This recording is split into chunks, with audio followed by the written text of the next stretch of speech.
Bonjour à tous. Alors aujourd'hui une nouvelle vidéo sur les fonctions tenons. La fonction tenon. Donc j'ai préparé un petit fichier. Voilà, fichier dans lequel il y a trois pièces. La pièce en grise, la pièce numéro 1, la pièce numéro 2 et la pièce en violette, la pièce numéro 3. Alors la fonction tenon se trouve dans les fonctions boîte, dans le contexte boîte. Donc contexte boîte ici. Fonction tenon, elle est ici. Donc fonction tenon, on va la lancer. Donc on clique dessus. Alors, direction du tenon perpendiculaire à l'arasement, c'est quasiment le cas tout le temps. L'autre option, ça permet de donner une direction au tenon différente, c'est-à-dire que le tenon ne va pas être perpendiculaire ici. Je vais tourner ça comme ça. Le tenon ne va pas partir dans ce sens-là, mais si je donne une direction, il peut partir dans un sens comme celui-ci. Ça a assez peu d'intérêt, c'est assez peu courant. Donc on y touche rarement. Donc je rappelle, quand on lance la fonction, par défaut on est là, perpendiculaire à l'arasement, on n'y touche pas. Modèle, ça c'est une option, on en parlera, ça nous permet de créer, de définir des modèles avec des dimensions de tenon. Ça évite de les ressaisir à chaque fois. Donc on est là.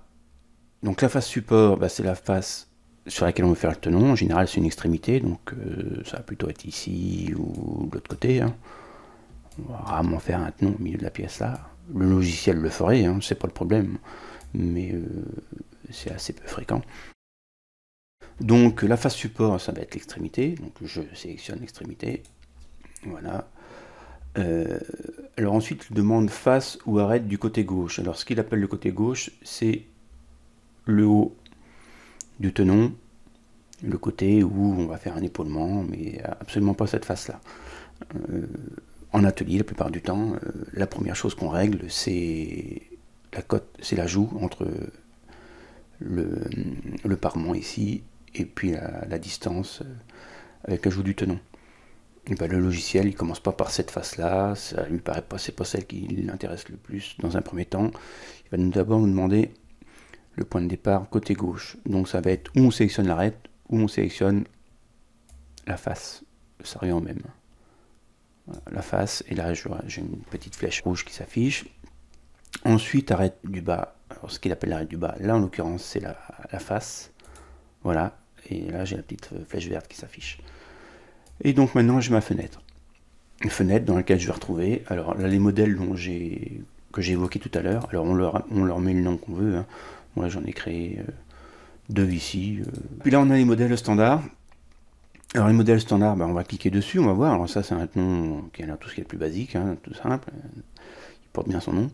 Le double, voilà.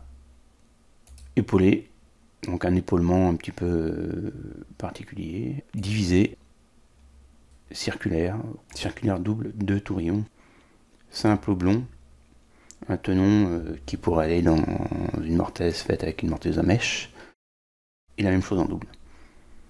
Donc celui que j'utilise le plus souvent, moi c'est celui-ci, hein, qui est le plus courant, donc on va le sélectionner. C'est celui qui, je pense, utiliser le plus. Donc on sélectionne ça, on fait OK. Et là j'ai une autre fenêtre qui s'affiche. Je vais venir la mettre comme ceci. Et puis la pièce avec les flèches ici, voilà. Donc dans cette fenêtre, on voit différentes choses. Un dessin déjà ici, là. Un schéma avec la pièce en perspective, la pièce en vue de bout, en vue de dessus, en vue de face, et des chiffres, des cotes. Alors les flèches, la flèche rouge qui est ici correspond à cette flèche-là, la flèche verte qui est ici correspond à celle-ci. Voilà, ensuite on a des lettres. L, E1, etc. qu'on va retrouver ici, là, et qu'on va retrouver ici. Alors là, on a des réglages. Alors les réglages, ils correspondent à quoi? Le plus simple, on va d'abord passer sur le plus simple pour que ça soit pour comprendre les choses. Réglage de la largeur, c'est-à-dire la dimension dans ce sens-là. Filant, ça veut dire que le tenon il va aller d'un bout à l'autre de la pièce. Donc ici, il ne va pas demander la largeur du tenon, puisque le logiciel sait, en sélectionnant cette option-là, qui va aller d'un bout à l'autre. Si on regarde les autres, I centré ou L centré, c'est un L minuscule, L centré, c'est-à-dire que là, il va nous mettre la même cote, il va nous centrer au milieu de la pièce, tout simplement, là, pour avoir le même épaulement d'un côté et de l'autre. I0 plus I1, c'est celle que moi j'aime bien utiliser. On lui indique la dimension d'épaulement du premier, c'est-à-dire celui qui va partir d'ici par rapport à la flèche rouge, et le L1, pardon, qui est le deuxième, donc celui qui va partir d'ici.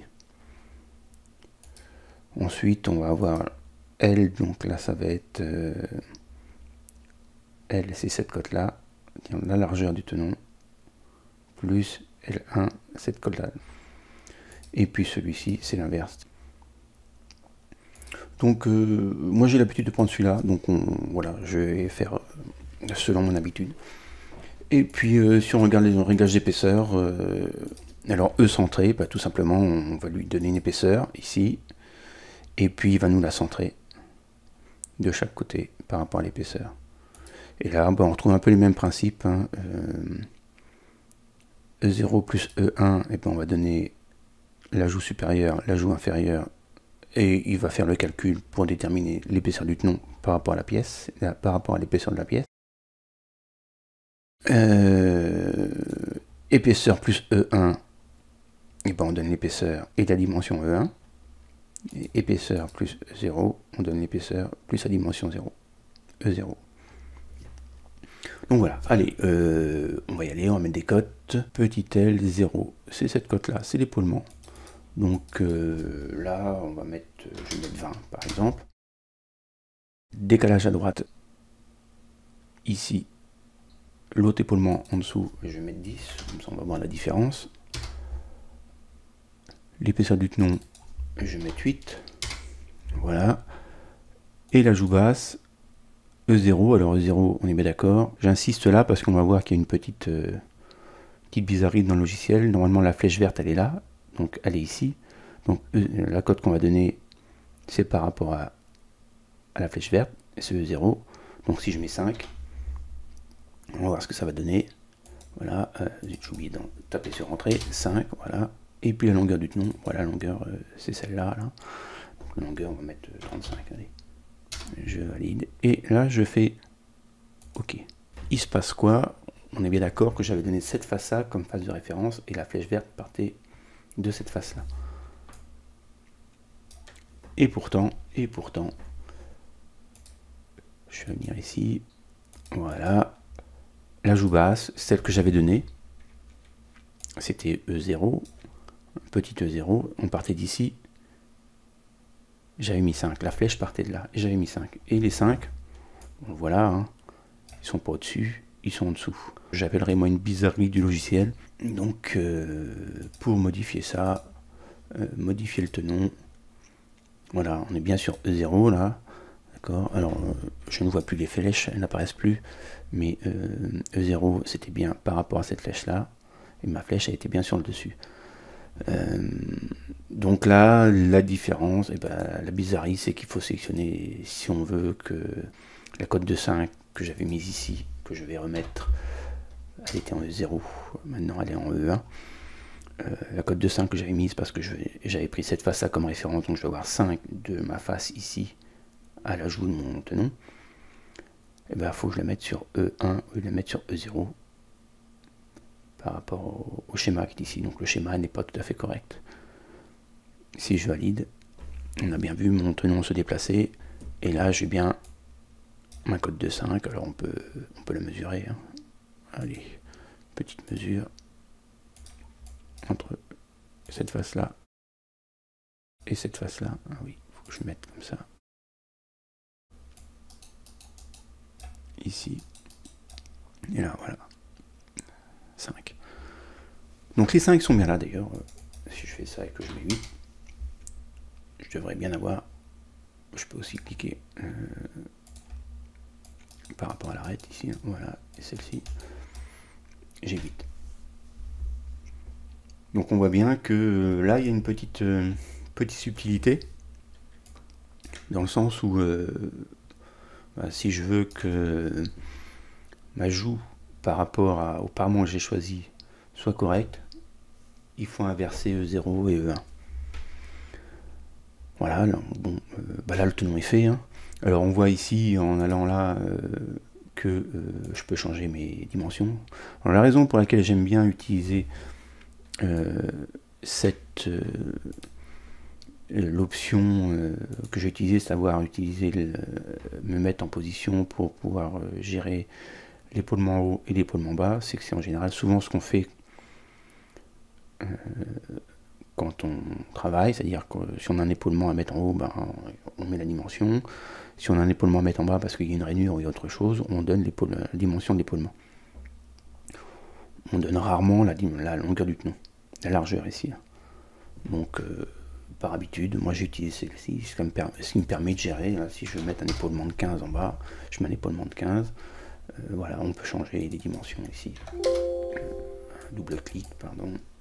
Je mets 45, je mets 45. Là, j'en ai fait un sur la pièce. Si j'avais voulu en faire un autre de l'autre côté, avant de sortir de la fonction, j'aurais pu utiliser l'option propager à la face opposée. On va le faire, on va voir ce que ça va donner. Donc, je vais supprimer le tenon que j'ai fait là en utilisant extraire élément. Je clique sur le tenon, hop, il est disparu. Je vais recommencer. Fonction bois, tenon, face support ici, face gauche ici, face bas celle-là. Et pour aller un peu plus vite, je vais prendre un modèle. Quand je clique dessus, je fais OK. Vous voyez, il me sélectionne le modèle avec les valeurs. Je vais juste changer ça. Voilà, je fais OK. Mon tenon est créé. Et vous voyez ici, là, j'ai propagation sur la face opposée. Alors ça, si on oublie de le faire à ce moment-là, quand on sort de la fonction, on ne retrouve pas cette fonction-là. C'est intéressant d'y penser maintenant. J'ai pas dit copier, hein, j'ai bien dit propagation sur la face opposée. Et quand je clique ici, il me fait automatiquement le tenon de l'autre côté. Et je vais les retrouver ici. Les tenons sont là. Et là, il est bien indiqué qu'il y a une propagation. Voilà. Et là, j'ai dimension de mes tenons. Et mes tenons sont liés les uns avec les autres. C'est-à-dire que les deux ensemble. C'est-à-dire que si je change ça, je vais mettre 25, les deux changent. Là, si je mets 0, les deux changent. Tenon. Je vais me mettre sur la deuxième pièce maintenant. Face support. Ici. Toujours pareil. Hein, là, je change pas. Je vais prendre le modèle. Ça m'évite de taper les cotes à chaque fois. Voilà. Là, c'est pareil. Je vais me remettre ici pour me mettre en E1 au lieu d'être en E0, de façon à avoir l'ajout du bon côté. D'ailleurs, je vais y mettre 10 par exemple. Entrée à chaque fois hein, quand on change une cote. Là. Je valide. On a vu propagation. On va voir. Je peux cliquer sur copier tenon. Alors ça, je vous conseille de le faire quand vous voulez le copier sur deux pièces différentes. Si vous voulez le copier sur la même pièce, vous allez avoir des petits soucis. Je vous montre. Copier. Allez, je vais le copier de l'autre côté. Donc, face support, c'est celle-là. On est bien d'accord. On avait pris le haut ici. On avait pris cette face-là. Ici. Voilà. Et si je regarde bien, comment on va faire pour bien le voir? On peut se mettre ici. Et là, on va voir que... ah non, là, les codes sont bonnes. Voyons voir cette pièce-là. J'ai mes deux tenons. Donc déjà, quand je fais copier tenon, les deux tenons ne sont pas liés l'un avec l'autre. Je peux les modifier. Donc ça peut être intéressant quand je ne veux pas faire les mêmes tenons à chaque extrémité. Mais le truc qui est un petit peu embêtant là-dedans, c'est que ici, alors je vais ouvrir les deux. Je vais voir les codes. Voilà. Donc décalage gauche 15, 15. Décalage droite 10, 10, etc. Là par contre, admettons que Je change, si je dis pas de bêtises, je vais mettre 5.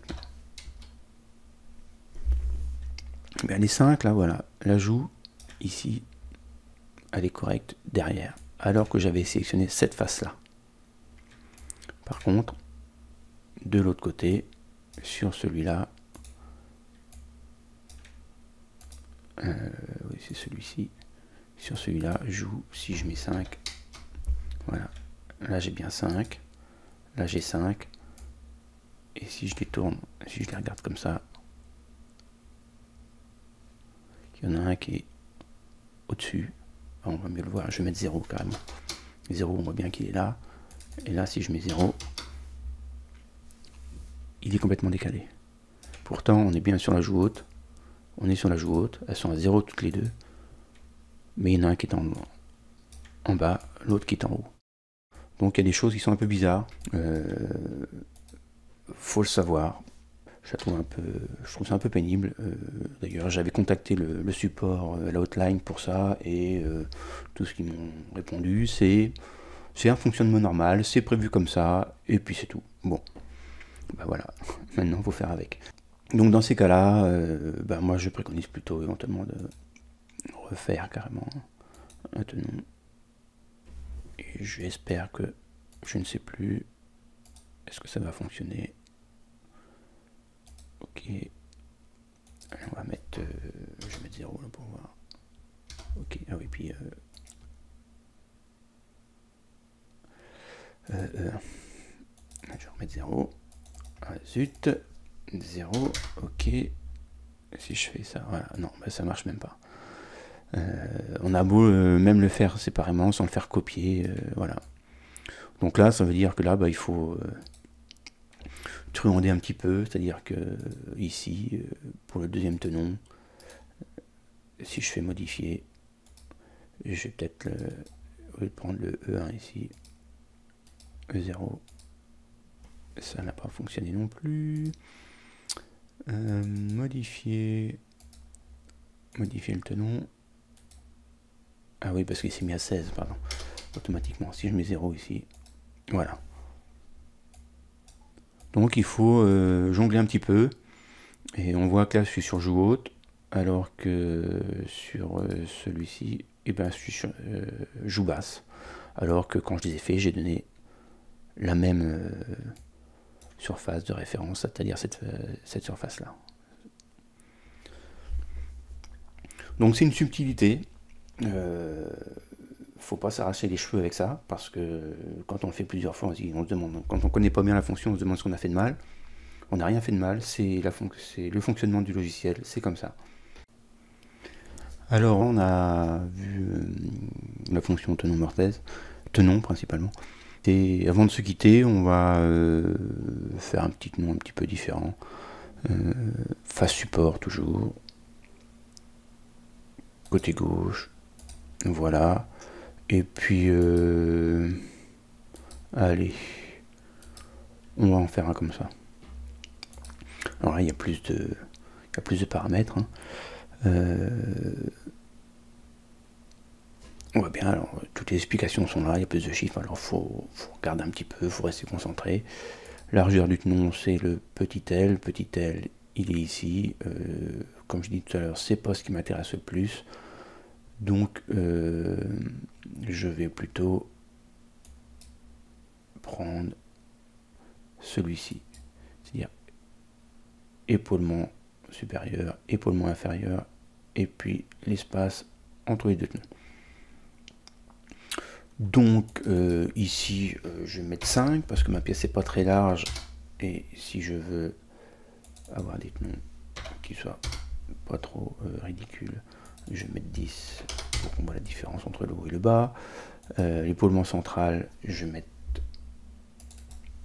5, voilà. Pardon, cette dimension là, bon, on va laisser sur 5, on verra bien, de toute façon on peut changer après. Hein. L'épaisseur du tenon, alors là on est sur E centré, bon on va rester dessus.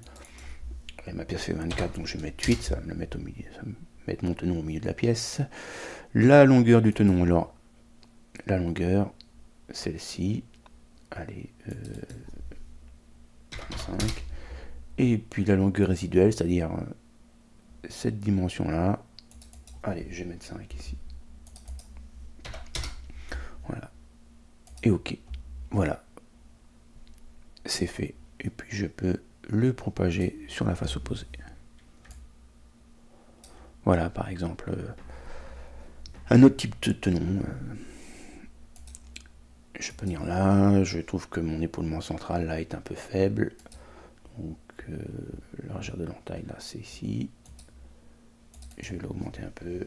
Je vais mettre 10. Voilà. Et puis mes longueurs de tenon, je trouve un peu longue, 30. Voilà pour ça. Voilà. On a fait le tour un petit peu de la fonction tenon, avec son utilisation et puis aussi ses défauts. Voilà, bonne journée et la prochaine fois je ferai les mortaises. Voilà, au revoir.